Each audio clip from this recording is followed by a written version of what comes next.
Cette remarque, personne ne la connaît. Même Patrice, qui croit la connaître, ne la connaît pas.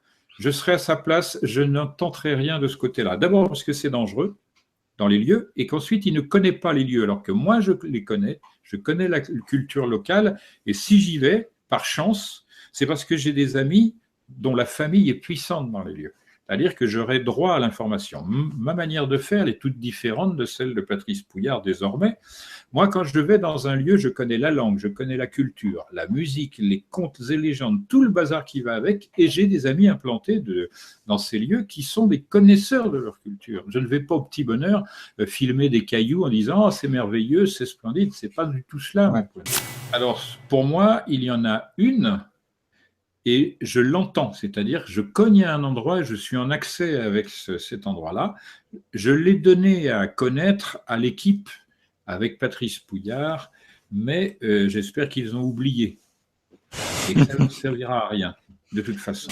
On a une nouvelle question de Clément qui dit est-ce que M. Grimaud va porter plainte contre les ululeurs qui ont participé au film de Patrice, comme il l'a indiqué sur sa page Facebook? Pas du tout, je n'ai jamais indiqué cela. Les ululeurs, ce sont des victimes. En revanche, ceux qui ont fait ce travail, qui ont grugé les ululeurs comme je l'ai été, eux, je les coince quand je veux. Et je ne vais pas y aller, comme on dit, avec le dos de la cuillère. J'ai amassé un dossier factuel très considérable. Je suis en train d'élaborer avec mon staff d'avocats une stratégie et je ne vais pas les louper. C'est tout ce que j'ai à dire. Parce que ces gens-là n'ont pas compris du tout la portée universelle et incontournable de ce que j'ai à dire. Maintenant qu'ils s'y opposent, c'est leur droit. Par les moyens qui sont les leurs, c'est leur droit. Mais moi, mon droit, c'est de faire respecter mon travail. Or, je les ai prévenus, reprévenus, je leur ai dit, le titre, La révélation des pyramides, j'en suis propriétaire et légalement représentant. De la même manière, l'Équateur penché, de même manière, Orbis Enigma, qui était le premier nom de la série, qui a été squeezé pour des raisons de présentation, etc., etc., mais ils n'en tiennent pas compte. Donc, c'est contre le fait qu'ils n'en tiennent pas compte que je m'attaquerai à eux, et qu'ils l'aient utilisé à un moment, je suis d'accord, le temps d'une reconversion. Maintenant, c'est terminé. Ok. Ils sont nuisibles. Question de Samy. Salut Jacques. Est-ce que les accusations d'Adrien Moisson à votre encontre sont réelles ou pas? Si c'est de la diffamation, pourquoi ne pas porter plainte? Parce que si je porte plainte, ça va me nuire à moi-même, à tout mon travail, etc. Parce que Moisson, c'est un être pervers, considérablement pervers, et que je n'ai pas envie de passer mon temps. Lorsque je le porterai en justice, j'aurai les moyens de le réduire à néant en une seule fois et sans beaucoup de temps. Et donc, j'ai dit tout à l'heure, c'est ce que je m'emploie à faire. Je fais un dossier. Mon dossier couvre ses activités aux États-Unis, en Angleterre, en Suisse, ailleurs. Donc, tant pis pour lui. Il veut jouer au plus fort, et ben on verra ce que ça va donner. Moi, je n'ai rien à craindre de Moisson parce que je n'ai rien à me reprocher. Dit très clairement, tout ce dont il m'accuse est faux. Moi, je n'ai jamais menti, volé comme il le fait, je n'ai jamais détourné d'argent comme il le fait. Donc mes accusations, là, ça n'est pas de la diffamation. S'il veut m'attaquer, je l'attends. Pas de problème. Moisson, il est déjà connu dans le milieu des affaires comme un tordu. Il suffirait que je fasse paraître ce que j'ai déjà accumulé, mais qui serait anéanti par la justice, puisque ça n'est pas la condition à proposer. Il serait déjà cuit dans ces affaires. Je sais, et maintenant s'il m'écoute, il va être très content, que ces affaires en Suisse vont lui porter un tort, un préjudice très considérable, que les menaces de mort qui ont été proférées. Il y a d'autres affaires en Amazon pour des affaires humanitaires.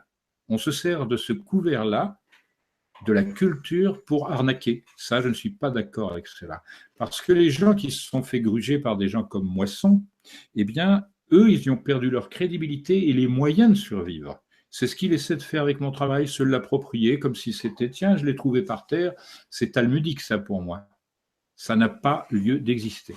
Voilà, c'est clair. Donc, s'il veut jouer au malin, je suis là, toujours disposé, disponible. Et là, il verra comment ça marche. Jacques, pourquoi avoir quitté Atlantis pour Helena? Parce qu'il y avait en Atlantis le même personnage qui a pourri le premier film LRDP, à savoir Olivier Krasker-Rosen, et qui continue. Alors, il a tellement pourri Atlantis, qui était quand même un lieu d'étude sur l'archéologie, la symbologie, etc. Maintenant, c'est devenu une officine pour le bien-être.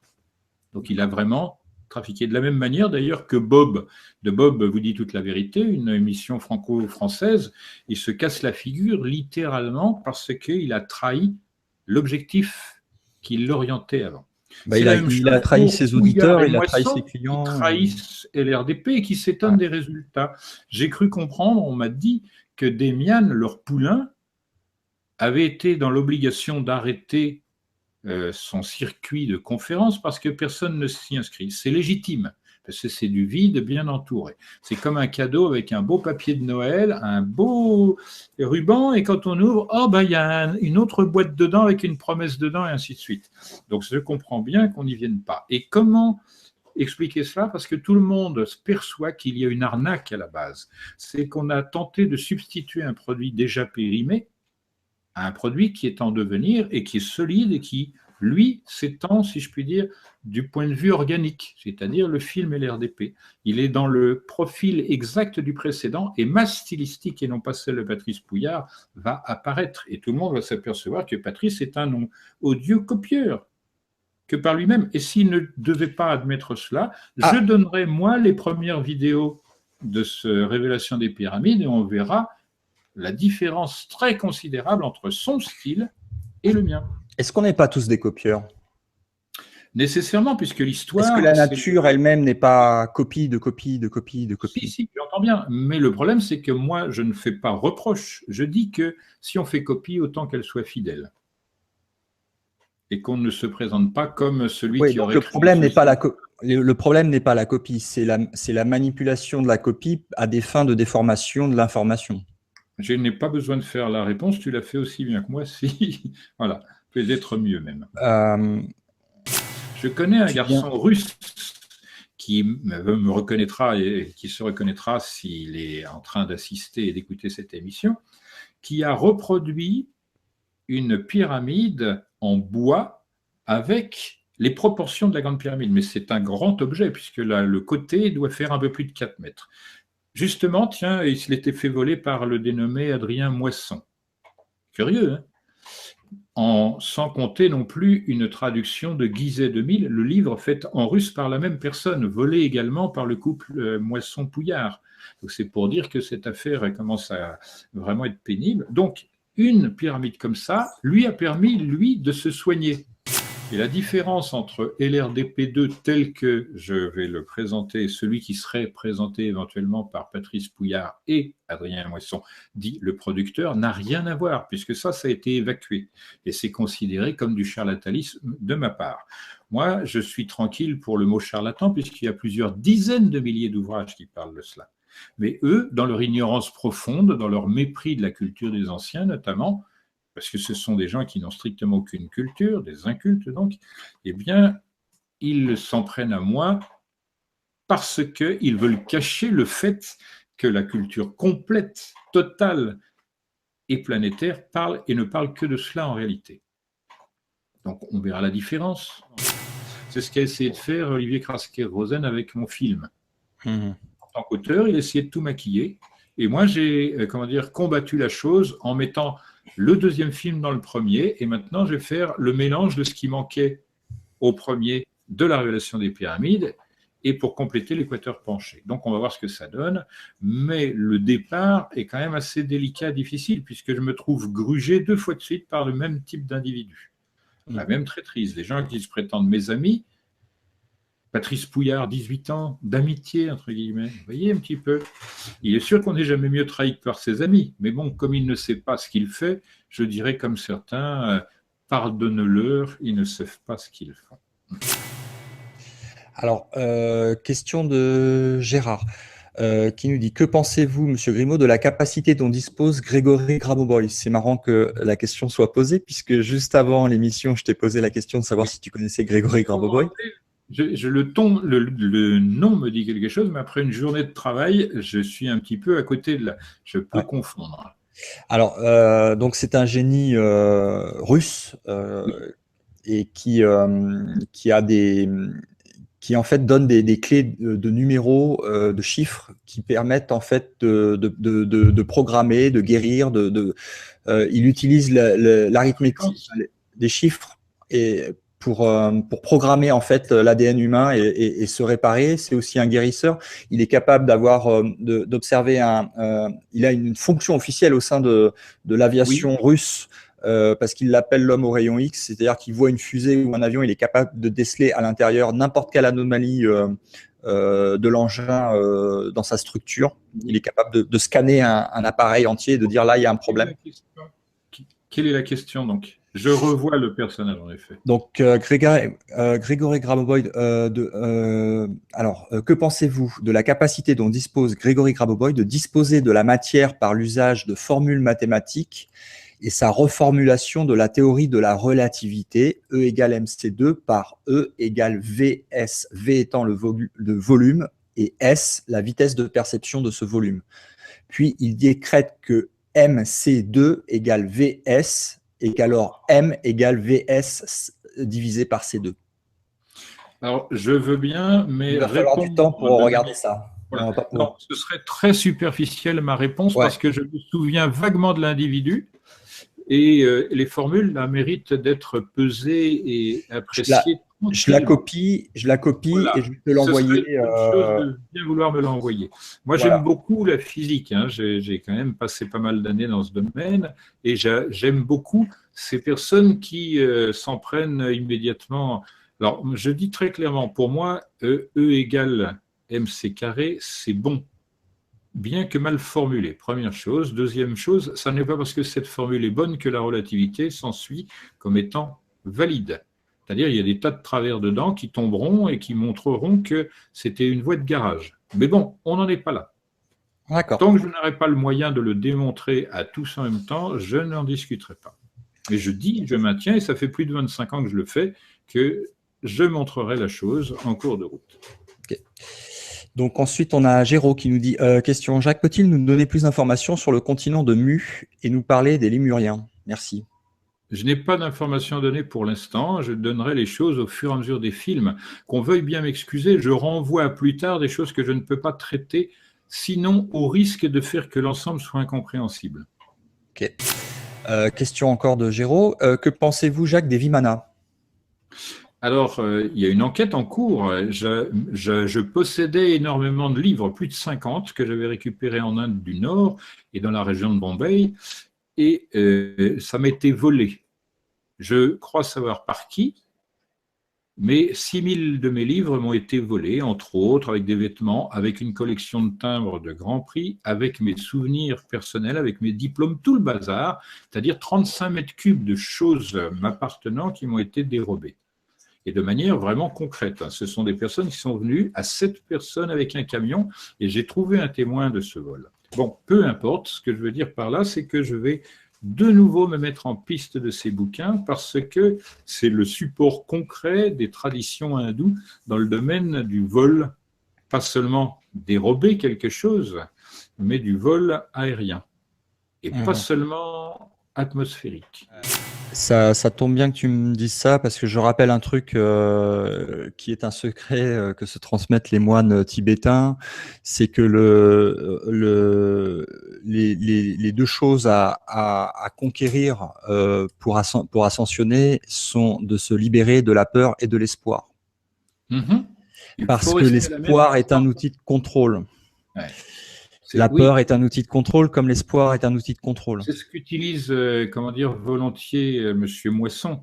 Il fait miroiter des choses qu'il ne pourra jamais fournir. Le savoir, quand on ne l'a pas. Ça ne s'invente pas plus que l'intelligence supérieure. Et M. Moisson, avec son intelligence à lui et sa culture à lui, il prétend jauger celle de quelqu'un qui a 40 ans de recherche dans le domaine qu'il voudrait appréhender et qu'il n'approche pas d'un millimètre. Il n'a aucune lecture, aucune réflexion, aucune conversation avec des gens de métier, etc. Moi, je n'ai passé ma vie qu'à cela, pratiquement. La moitié de mon temps était consacré aux recherches.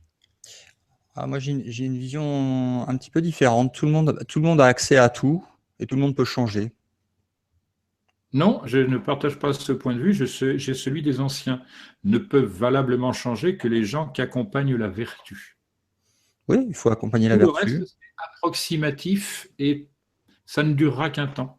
Mais tu peux, par exemple, le faire une expérience. On a joué le vertueux pendant longtemps Il faut savoir que cet individu m'avait proposé une école des Jedi. Alors je lui avais répondu, quoi, l'école du jeudi, sous-entendu, mais je me fiche de tes âneries, là, c'est quoi ça? C'est pour attirer les jeunes nigauds qui pensent qu'en allant à l'école, on va acquérir la force, le génie des... Tout ça, c'est du vent hollywoodien. Donc ça n'est pas mon monde à moi.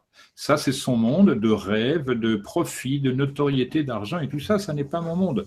La conséquence, c'est que je ne peux pas m'associer. Si quelqu'un change de l'alliance avec laquelle nous sommes associés, c'est le cas de Patrice Pouillard, ça ne peut pas revenir en arrière. Une trahison restera pour des temps indéfinis une trahison. Ce n'est pas à moi qu'on en rend compte. Moi, je m'éloigne de ces choses-là. Tant que ça fonctionne, je suis content. Ça ne fonctionne plus, je ne suis pas mécontent. Je fais mon boulot, mais qu'on n'essaye pas de m'empêcher trop longtemps. Je respecte ton point de vue, je n'ai pas le même, mais je le respecte le tien. Oui, bien sûr, moi aussi, je ne fais qu'indiquer la chose. Il y a un autre individu beaucoup plus désagréable qui n'est autre que Pierre Molinier. Voilà, ce type-là passe son temps à discréditer tout ce que je dis, tout ce que je fais, tout ce que je présente, etc., sans avoir la moindre compétence en quelque domaine que ce soit. Alors, pour ce faire, il diffame, il ment, il construit des photos, enfin, tout ce qui est de nature à discréditer. Tout cela parce que il avait reçu comme charge, avec ce couple dont je viens de parler, de me faire aller dans les filets de Nassim Haramein, et il disait, mais tu vas voir, tu seras riche, tu vivras dans des super hôtels, tu auras toutes les femmes que tu veux dans le monde. Puis je lui disais, ça ne m'intéresse pas. Au bout d'un moment, il s'est énervé. Il m'a présenté ses propres travaux dont il disait qu'ils étaient révolutionnaires, qu'ils allaient plus loin. Je les ai lus, je les ai pesés et j'ai dit, mais ça ne vaut rien, ça ne vaut absolument rien. Il s'est ensuivi une vexation, une blessure, narcissique considérable qui fait que désormais, c'est un ennemi héréditaire, si je puis dire. À partir de ce moment-là, il est devenu complètement ravagé. Voilà, c'est tout ce que j'ai à dire. Il n'est pas le seul. Il y en a d'autres qui réagissent sur des blessures narcissiques, notamment la clique Moisson-Pouillard, et puis tout ce qui va avec. C'est-à-dire des gens qui fréquentaient mon association avec et qui, avant, et qui sont partis avec des éléments. Il y a quelqu'un qui s'appelle Sami Amirou qui est parti, je crois, avec 80 gigaoctets de cours qu'il a filmés et enregistré à mon insu pour les vendre au début. Donc lui aussi aura mon retour en justice tranquillement quand je l'aurai décidé. Alors parce que ça n'est pas une chose qui est admissible. Alors j'ai une autre question de Abzou qui me demande où est l'argent des dons qui n'a pas été utilisé avec Patrice Pouillard? Est-ce qu'ils ont remboursé l'argent aux donateurs? 192 000 € en tout en 2016. Alors, c'est plus que 180 000 €. En tout, ça représente, avec l'arnaque sur les livres Guizet 2005, parce qu'il y a une arnaque, cet argent devait revenir à la production. Mais moi, on m'a fait signer un contrat comme quoi j'abandonnais tout recours, alors que j'en suis pour partie responsable de ce bouquin. C'est-à-dire que c'est à partir de mon travail qu'il a été fait, etc. En réalité, je pense qu'il y a plus près de 300 000 € qui ont été détournés d'une manière ou d'une autre. Et moi, je suis co-gérant de la société en question, mais j'ai fait savoir que je résignais ma charge d'une part et que je demandais à ce que je donnais mes parts pour m'éloigner de ces tordus, ces escrocs. Ce qu'ils ont fait, je pense qu'ils se sont offerts des vacances dans le monde, tranquilles. Ils se sont offerts du matériel, etc., pour faire accroire aux gens qu'ils avaient grugés qu'ils étaient en train de travailler. Ce que je constate factuellement, c'est que depuis le mois d'avril, c'est-à-dire le premier moment où on a mis en œuvre ce film à l'île de Pâques et en Bolivie, ils n'ont rien produit d'utile. Ils nous montrent des pierres, des fentes entre les pierres, des trucs. Ah oui, c'est beau, c'est lisse, c'est merveilleux, c'est incroyable, mais du point de vue de l'information, il n'y a strictement rien. Ils prétendent faire des bonnes images, mais ce sont deux personnages que je connais, et dont un que j'apprécie tout particulièrement. Et donc, c'est Raphaël, qui est un excellent technicien, doublé d'un artiste dans la prise de vue, qui est un garçon de bonne qualité. Son ami, je n'en dirais pas la même chose. Quant aux deux autres, Patrice Pouillard et Adrien Moisson, c'est tout autre. Patrice Pouillard va signer un film qu'il n'aura pas fait. Il ne sait pas diriger des prises de vue, il ne sait pas ce qu'il y a lieu de filmer, etc. Donc il va signer quelque chose simplement parce que son nom est déjà connu par LRDP. C'est encore une substitution. Quant à Adrien Moisson, son nom est bien là pour signifier qu'il est là pour moissonner l'argent, parce qu'il n'a fait que cela. Moi, je n'ai connu de lui que cette activité on fauche et on récupère l'argent. Je ne sais pas ce qui est devenu cet argent, puisque le clash qui est intervenu le 12 septembre, ça aurait pu être le 11, ça aurait été plus rigolo encore, eh bien, c'est à la suite de ma demande persistante d'avoir les comptes des sociétés. Il y a 3 sociétés qui se font écran, et il y a celle de Moisson en plus. Or, l'argent passe chez Moisson, il passe après, je ne sais où. Mais ce que je sais en plus de cet Adrien Moisson, c'est qu'il fait de la cavalerie avec l'argent. Il produit le film de Damian, enfin bon, peu importe, Démiasme même pour certains, avec de l'argent qu'il emprunte à d'autres personnes qui ne font pas partie de la société productrice et des choses de cet ordre. Donc, tôt ou tard, ça va lui péter à la figure. Et c'est là que j'interviendrai, moi, en justice, en rassemblant tout cela, ce qu'on appelle une partie civile. Et on va voir qui va danser après. Donc, il est prévenu, je ne vais pas le louper. Je suis désolé, mais cette émission s'appelle par un nom bien parti. Voilà, Stop Mensonge. Et c'est ce que je veux dire, c'est que je n'ai pas contre ce garçon d'animosité particulière. Ce que je souhaiterais, c'est qu'il rentre dans le rang. C'est-à-dire qu'il ne cesse de flouer. Il y a d'autres exemples, puisqu'une œuvre humanitaire qui s'est développée en Amazon a été squeezée et que, suite à cela, comme l'un des organisateurs est français l'a fait connaître à Adrien Moisson, qui fait partie des choses douteuses, la réponse d'Adrien Moisson, ce sont des menaces de mort. Donc s'il veut que je produise et que je fasse produire directement ces témoignages en justice, qu'il le fasse. Qu'il joue au pantin, tôt ou tard, ça va le rattraper. Pour l'instant, il a la liberté de faire encore un film et de rattraper ses boulettes avec l'argent qui a été détourné, la substitution qui a été opérée à partir de mon travail. Dans LRDP1, il y a tout un arsenal de choses très importantes pour le genre humain, et ça a été squeezé. On dit, mais non, mais ce type-là, il ne sait pas ce qu'il dit, c'est un charlatan. Ça n'a pas lieu d'être. Les charlatans, ce sont Patrice Pouillard et Adrien Moisson, ainsi que leurs amis. Donc, je rappelle simplement que l'auteur a des droits supérieurs au réalisateur dans une œuvre. Patrice Pouillard, pour un peintre, c'est le pinceau, la peinture, c'est tout. Nous sommes d'accord? Tu as ta vision et tu as le droit de l'exprimer et tu es là pour ça. Bien sûr, je te remercie de me laisser le faire. Parce que tu le fais, je sais que ça doit te gêner dans tes profondeurs et même en surface. Non. C'est des choses que j'ai expérimentées moi dans ma vie personnelle aussi et je comprends d'où tu parles et je respecte ça. Ça fait partie. Mais moi perso dans ma vie personnelle, je suis passé à une autre compréhension, on va dire. Et un autre registre. Mais moi, ça serait pour moi, ça ne me gênerait pas. C'est que la quantité des personnes grugées dans l'incapacité de récupérer leur argent, ça me gêne. C'est ça qui me fait me mouvoir en justice. Qu'il fasse ce qu'il veut, s'il est capable de naviguer comme ça n'est pas mon problème. Dès lors qu'il ne me gêne pas, moi. Maintenant qu'il vienne mentir, diffamer, tout ça, il va payer. Avant le crowdfunding, on en a discuté ensemble, c'était 175 000 euros qui est le budget d'un film au total. Et on a commencé ce film en réunissant nos moyens, qui sont assez maigres. On dispose de 15 fois moins de moyens que l'équipe Moisson-Pouillard, qui ont détourné l'argent qui a été gagné en quelque sorte sur ma notoriété, sur mon nom, qui était une garantie morale aussi. Par exemple, il a donné un petit livret très bien fait, assez complet, sur le disque de Nebra, que sont allés filmer Patrice Pouillard et Adrien Moisson sans en retirer absolument rien. Le maître, on le retrouve aussi à Pumapunku, où on soit allé, l'équipe Pouillard, pour ne rien en faire. Ils vont galvauder les choses. Là, ils vont avoir un gros problème. D'abord parce que je vais m'y opposer légalement, parce qu'ils n'ont strictement aucun droit sur des images qui ont été tournées dans le cadre du film dont je suis l'auteur. J'avais un contrat en cours tacite qui n'a pas déjà été respecté, etc. Donc c'est du vol. Et d'autre part, comme ils franchissent les cordes qui empêchent les gens qui visitent d'aller directement toucher les trucs, ça pose un problème. Dans ce cadre-là, ils vont coincer, si je puis dire, quelqu'un qui n'a pas besoin de cela, c'est Éric Gontier. C'est-à-dire, Éric Gontier, il est allé toucher les pierres avec les interdits.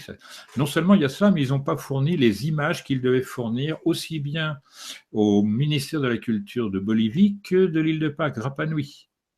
Donc leur situation est plutôt ambiguë dans ce domaine. Pour l'instant, je n'ai rien fait. Mais il ne faudrait pas que je sois amené à devoir le faire parce que les ennuis seraient les leurs, pas les miens. Donc j'ai pris des dispositions, j'ai fait des dépôts, tranquille, si je les fais fonctionner, c'est cuit. Pour l'instant, je n'ai pas à me plaindre. Le seul problème que je rencontre, c'est capitaliser. Parce que les personnes qui ont donné pensaient que je serais dans le film. Or, je n'y suis pas, et eux ont gardé tous les éléments possibles. Ils m'ont piqué le scénario, mais j'en avais retiré les mécanismes d'agrégation des différents plans, donc ils se débrouillent. S'il veut faire mon film, ben, il sera attaqué nécessairement par l'auteur. Voilà, parce que c'est une tromperie, à la fois de mon côté, du côté des spectateurs, mais je n'ai pas fermé la porte, moi, à des retrouvailles, techniquement parlant. Mais je n'accorderai plus ma confiance de la même manière qu'avant, c'est sûr. On ne sera plus amis. Donc, s'il veut profiter et revenir, non pas en grâce, mais dans une perspective de travail commun, dans le respect et la confiance, ça peut se faire. Mais je ne pense pas que ce soit le cas. Trop d'orgueil. Bon, pas de ma part, hein. Néanmoins, donc, pour répondre à la question, si tout se passe bien, je pense que ce serait terminé d'ici moins de 10 ans. Ça dépend de la durée de réalisation de l'opus 3. Est-ce Parce que que tu n'as c'est pas un opus très l'impression, compliqué, celui-là. Pardon ? est-ce que tu n'as pas l'impression, le pressentiment que, vu l'accélération de la levée du voile, on va avoir accès à beaucoup d'informations très, très, très rapidement? Oui, mais les informations ne permettent pas de suppléer au sens. C'est-à-dire ce que j'appelle, moi, c'est à la compréhension de ce qui nous arrive et de qui l'on est et toutes ces choses-là. La philosophie, elle pose 3 questions. D'où venons-nous? Qui sommes-nous? Où allons-nous? C'est celle-là auxquelles j'entends répondre par des films qui vont aborder tous les aspects de l'existence humaine à titre individuel et collectif. Mais est-ce que tu ne crois Et en pas que termes aussi bien de ces réponses-là sont en train d'arriver justement et qui ne vont pas mettre 10 ans à arriver? Oui, la réponse que je fais est celle-là. Le sens de la chose ne viendra pas avant que tout soit disponible. Sauf si on l'y aide, c'est ce que je souhaite faire. Je prends les devants. Ainsi, le problème de Howard, par exemple, c'est que ce qu'il propose pour Karnak, il va falloir qu'il essaye de le démontrer pour tous les autres sites. Moi, je procède à l'inverse, je dis ce qu'il en est pour tous les sites, et après, on peut faire l'analyse de chacun des sites et trouver ce qu'a trouvé Howard pour Karnak. Sauf que je propose la totalité de l'individu organiquement parce que c'est issu d'une pensée unique. C'est ce que je voulais montrer. Et que cette pensée unique nous dit, attention, votre histoire, ce n'est pas un truc qui se déroule paisiblement. À certains moments, vous allez en baver parce que si vous n'êtes pas prêt, c'est les 3/4 de l'humanité qui se retrouvent à la poubelle en un clin d'œil. Et je dis bien en un clin d'œil. Et je le répéterai dans l'opus 3, ce clin d'œil. Question de Jacqueline. Ces bâtisseurs ont-ils construit des pyramides sur toutes les planètes, déjà du système solaire et ailleurs dans l'univers? C'est une marque de fabrique, en effet, parce que ce sont les réceptacles des choses savantes. Mais ça ne veut pas dire que ce soit sur toutes les planètes. Nous, on doit parler de planètes telluriques pour qu'il y ait des marques de cet ordre-là. Est-ce que tu as étudié les sites de Sidona en Mars, sur Mars? Pour l'instant, on n'a rien trouvé sur Mercure pour la raison qu'on n'a pas visité la face cachée, c'est-à-dire éclairée de Mercure qui présente toujours la même face au Soleil. En revanche, on peut estimer qu'il y a des pyramides sur la Lune, sur Mars, sur Vénus. Mais celles de Vénus, ça m'étonnerait qu'on les voit un jour compte tenu du temps qu'il y fait. C'est-à-dire. Et Mars, tu as étudié les pyramides de Mars? Oui, il n'y a pas besoin d'étudier longtemps. Les principes mathématiques de Mars montrent que ce qui a été fait là-bas, c'est en termes de connaissance de ce qui est fait sur la Terre. Et ça s'est fait après la disparition de la planète qui a disparu à cause d'une guerre quand même. Enfin bon, je préciserai ça dans le fil des opus. C'est-à-dire que j'en balance un petit peu, mais ce que je dis, je le sais absolument. C'est ça qui, je pense, est gênant pour pas mal de chercheurs de vérité avancés, on va dire. Parce qu'il y en a qui sont déjà au courant de ce que tu refuses de dire pour l'instant. Ils pensent l'être. Moi, je dis ils pensent l'être. c'est ton point de vue. Après, je pense que tu as raison pour certains, d'autres peut-être moins, parce qu'on ne connaît pas tous les chercheurs de vérité et ce qu'ils ont accumulé comme connaissances.